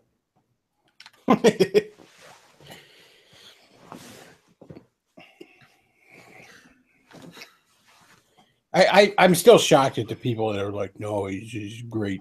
He's a great leader. He's doing so much for the General movement. Lee hated slavery, for the record, by the way. Oh, dude, this is fucking hilarious, and I meant to mention this on earlier streams, but you talk about how insane the left is. They got a sports announcer named Robert Lee thrown off ESPN. Robert Lee is Asian. They got him taken off of like the college games he was like announcing on because his name sounds like Robert E. Lee. Wow. I mean, wow. Yeah, that's and you know what? The only saving grace in these past couple of weeks after Spencer and Cruz fuck up has been how unbelievably just hugely the left has overplayed their hand, as they always do. That's been the only saving grace. And you know what's kind of annoying me is like the alt-right is seeing the left overplaying their hand and thinking, oh yeah, we're winning, blah, blah, blah. No. Do not confuse opposition to Confederate statues being pulled down with support for the alt-right. I've said it before, I'll say it again. The working class white voters in the Rust Belt, the people who are the linchpin of revolution, the people who are responsible for voting President Trump into office, they think you alt-righters are a bunch of fucking freaks. They think Richard Spencer is a gay homosexual. They're right, by the way. They think Mike Enoch is a lying Jew. They think They think you and your fashy haircuts with your fashy dance music are a bunch of weirdo urbanite degenerates. Man, they're back 1,000. whose daddies They're didn't also give right. them enough hugs. The working class whites of America will never support the alt-right. They will never follow Richard Spencer or Fat Mike Enoch or Gay Millennial Woes or Grinder Greg Johnson or any of these other defects that you insist on pushing to the front of the line. To some extent, some of the ideas of the alt-right are almost inevitable. That said, though, the alt-right is a brand. It's done. It's done, and it should be done. It's finished. And you know what? Trump is going to crack down on the alt-right in the very near future. The alt-right and the alt-left. I pointed this out on one of Davis Arini's dreams. But, you know, the right was also like, hey, Trump named Antifa. He went after the alt-left. If you actually paid attention to what he said, he equated the alt-left and the alt-right, basically priming the population to think that they're equally a threat and they equally need to be purged. But you know what? In a way, that's really good, because going after idiots like Spencer and Enoch and sadly Christopher Cantwell, he's going to get it too. That's going to give him cover to get to shut down Antifa. Mm-hmm. And look, I will gladly sacrifice those retards with the fucking Nazi flags if it means we can get rid of Antifa. I will sacrifice 1,000,000 Richard Spencers to take down one dork from Antifa. I'll kidnap 1,000 children before I let this company die. You're damn right. Yeah. Richard Spencer is quite literally a virgin sacrifice. I highly doubt his butthole is virgin.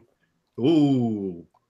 Well, I didn't say with men. He's a virgin with the other person. Yeah, I'm sure Grinder Greg and possibly Jack Donovan have been all up in Spencer's guts. Nah, that's not fair. I think Jack has better standards. Well, to be fair, you know, if any man can put a baby in Spencer, it'll be Jack. Damn. Oh, these are some spicy memes we got flowing here. The spice is real. That's why Spencer's so stuck up. He's been holding a jelly baby this entire time.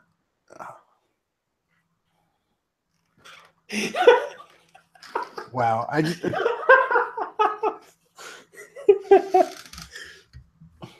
love that you no longer have to pretend to like him, Matt. I love it too. It's so liberating, you know? It's like Bernard Chapin said to me, cutting off relations with somebody you never liked in the first place is always joyful and liberating.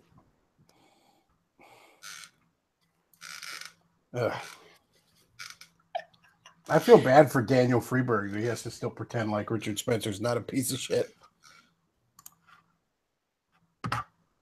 Because, like, I've never heard Daniel badmouth Richard Spencer and all, but my gut tells me that in his heart of hearts, Daniel's constantly like, that fucking faggot. He's at it again. Every time I hear about Richard Spencer, I love to picture like a 40s radio voice narrating what's going on. Well, we're all lovable rapscallion. Wind up next. He's causing trouble for the alt-right yet again. Everyone's going to jail, but not our Richard. Oh no, old Dickie slipped away again. That lovable rascal. Yeah. The only reason he doesn't have better security is because punching is a form of detention, and therefore he doesn't mind it. Plus, you know, homosexuals are into the whole sadomasochism thing. The first time Hey, Richard's not been all fisted. homosexuals. Hashtag. That was the best meme from Richard Spencer getting punched I ever saw somebody had on Twitter, where it was like the caption below it wasn't the first time Richard's been fisted. Just Photoshop that video onto Pornhub, and its, you know, title is blonde virgin gets brutally fisted. I saw this one video, and somebody I guess had put on Pornhub too, where it was like Larry Elder is like, I don't know, it's some faggot liberal, you know, shit lib media guy, and that one Larry Elder, a black libertarian, was just proceeding to just eviscerate him on all his claims of institutional racism against blacks. And somebody put it on Pornhub, I guess, is like, you know, black guy fucks aging white twink. My personal favorite was when someone put up that Gavin McInnes butt plug video with the caption, "Stupid hipster twink fucks himself with dildo." I love when people put political videos up on Pornhub that aren't even remotely sexual, though. That's always the funniest to me. Yeah, like those are absolutely great.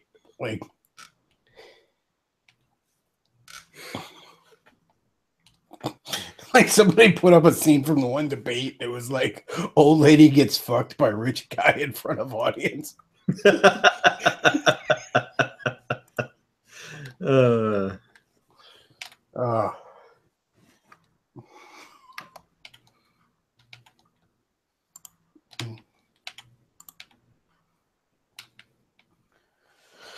So what is Gavin McInnes up to now that he's left Rebel Media? Well, he also left Tacky Mag too. Says he's going to start his own site and go mainstream or whatever that means. What's the deal with Rebel Media these days, by the way? Are they still imploding? Oh, massively. Spectacularly. Don't you mean Rebel Media? That's the only people. The only people employed there apparently seem to be Leslie Levant and Laura Loomer and her tire. Threw that one reporter out because she reported on she went down to the Charlottesville rally to report on it. Only the most important political happening in the past year and a half. Yeah, God forbid a reporter report on the news, and then she dared to, give the Daily Stormer the time of day because, of course, appearing on a show means that you endorse all the views of the people that run that show. Then you know that. I gotta get out of here. That video, like he was just so smug, and he thought everyone was going to be on his side. Like it was just too far. We couldn't support her anymore. And the video was like a 90% dislike ratio or some shit. Everybody's like, "Fuck you."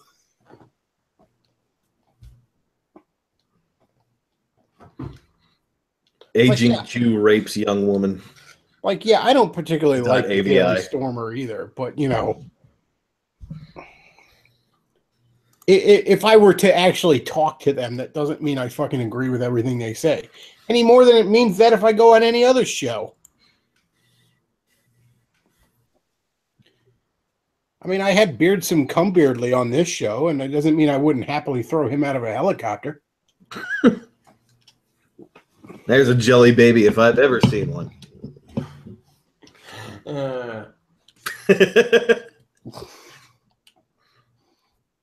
Yeah, his mama was turning tricks on the streets of D.C. I like when he played a soundboard and acted like it was his wife. Like, I didn't really catch that the first time because I'm just so shell-shocked by the absurdity of what was happening. But, like, even people in the comments were like Beardsome married a soundboard? Well, love is love. Dude, it doesn't affect you. And where he did it, it's legal.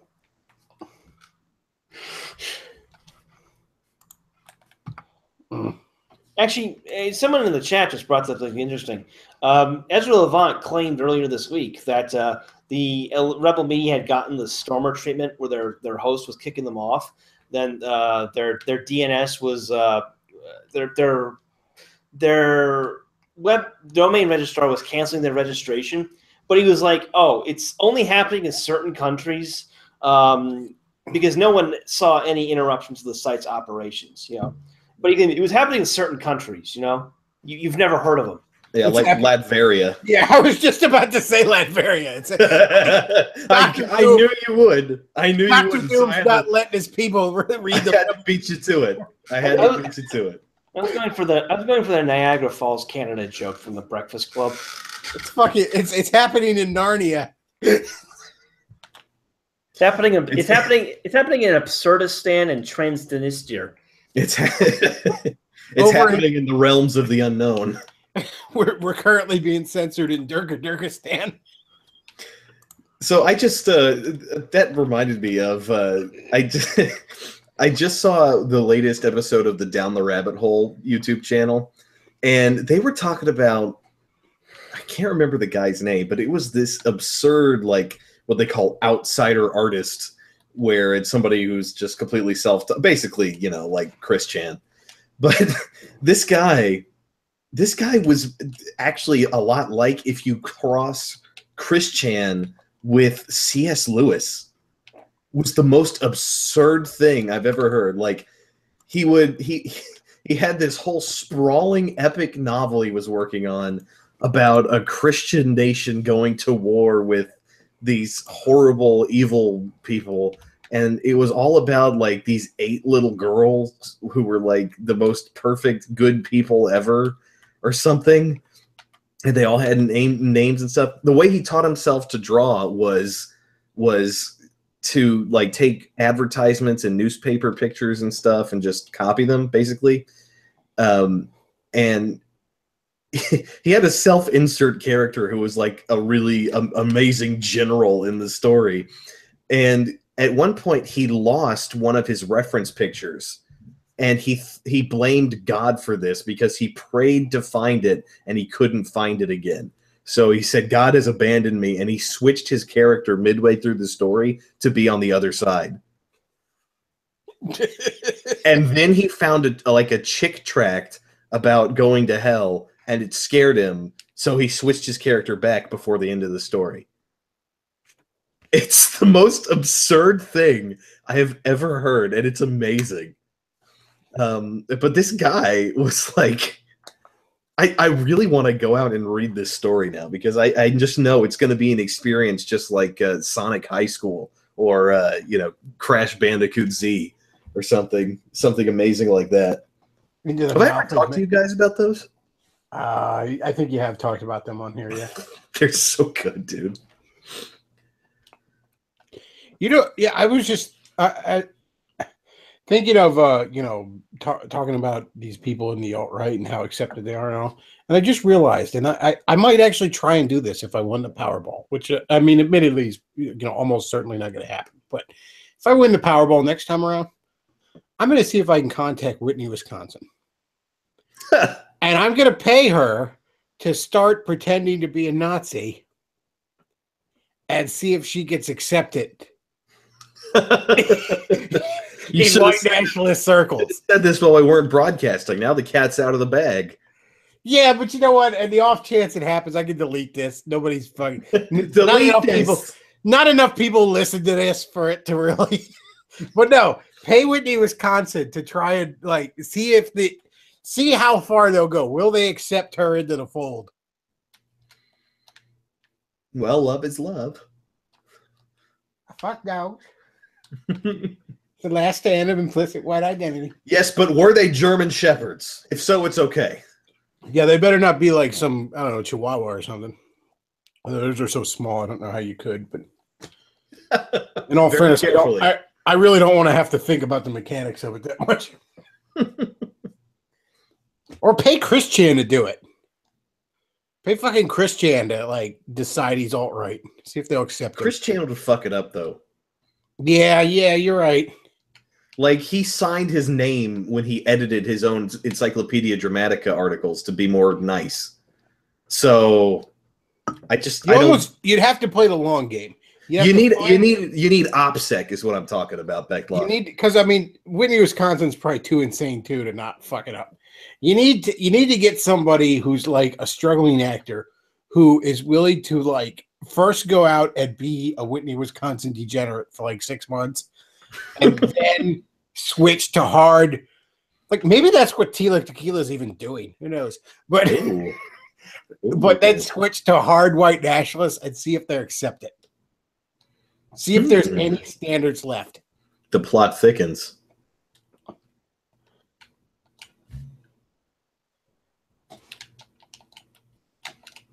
Like, I honestly think the white nationalists would have an easier time accepting a white girl who fucked dogs than a white girl who fucked a black guy. I think that's how obsessed with the issue at hand they are. Oh, dear.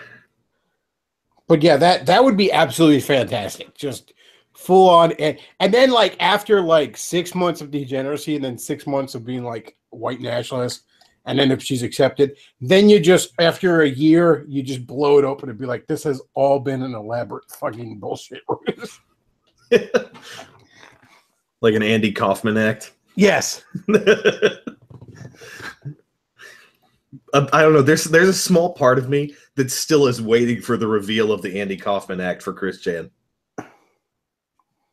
I sometimes wonder if that's what DSP's doing. I think DSP is just that dumb. Actually, you know what? I've never appeared on camera that much. You know what? If I ever win the Powerball, I am going to just, I don't know, like grow a mustache or some shit. And then I'm going to assume my new identity online. And I'm going to be the most degenerate shitbag imaginable for like 6 months. And then I'm going to go hard. I'm going to get woke on racial issues. And I'm going to see if they accept me. Hardcore, gay, S&M, furry. Like oh, everything. God, furry will do it. Furry, you don't even need to do anything else. The rest will come naturally. But you know what? Maybe you got to be careful, though. With furry, you might like lose yourself in there. I can't turn it off now. The mask has become my face. But you know, actually, I mean, you don't even really need to do that experiment because isn't one of like Richard Spencer top guys like a gay fucking furry or something? Yeah, the big KK that was revealed. Listen, there is a surprisingly large amount of Nazi furry art. Believe me. I know. I commissioned half of it. No, I'm sorry. Undertow's like I made half of it. Yeah. I'm doing that on MS Paint as we speak. That's what I'm doing right now.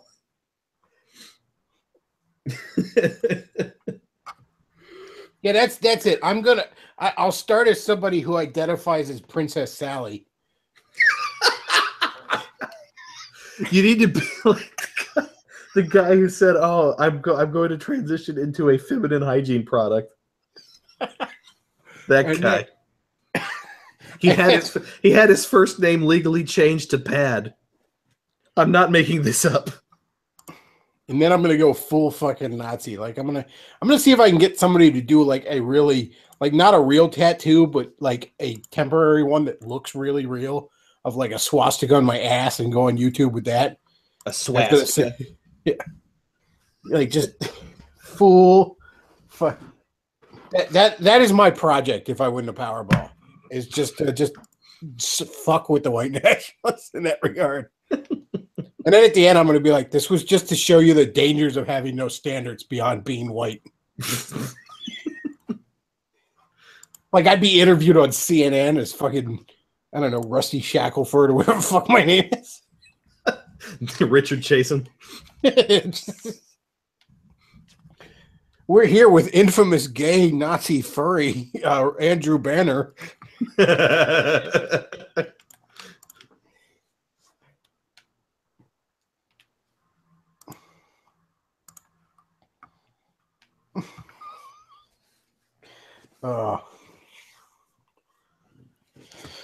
And it would totally work. If it hadn't been for those meddling kids and their dog. He's legal where they are. The other thing I would do is have a Common Filth pinball machine commission. But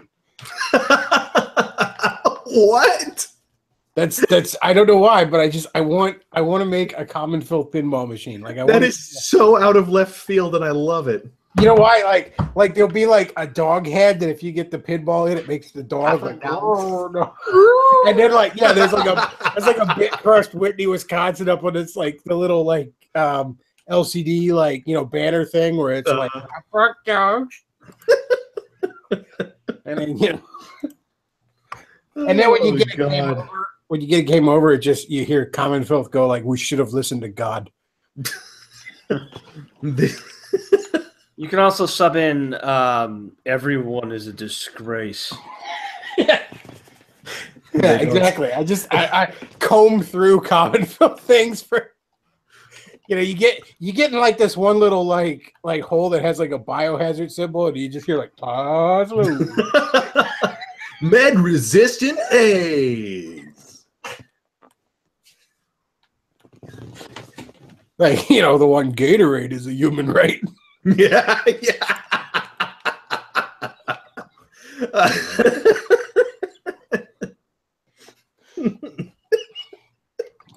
It's got what plants crave.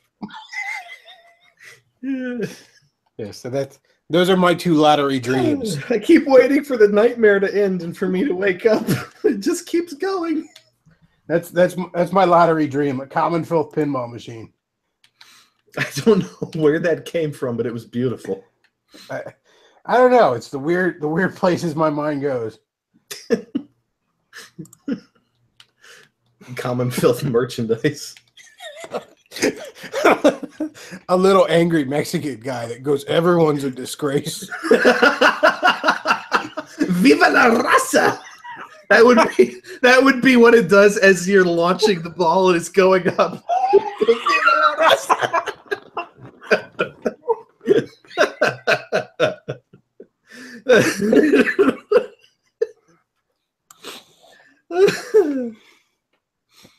Oh man. Oh, I hope you're listening, CF. That would just make me so happy. I think I've told him that too. It's like, that's my dream, to make a common filth pinball machine. That's the best idea I've ever heard. I'll have like 40 fucking YouTube videos of people coming over to play it.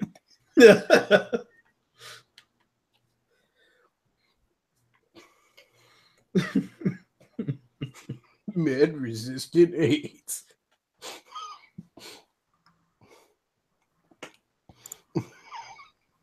Our fructose doesn't affect you. Oh, good time. Get that what's that Trillium song that he plays at the end of Tumblerisms? Oh, grown, ain't I?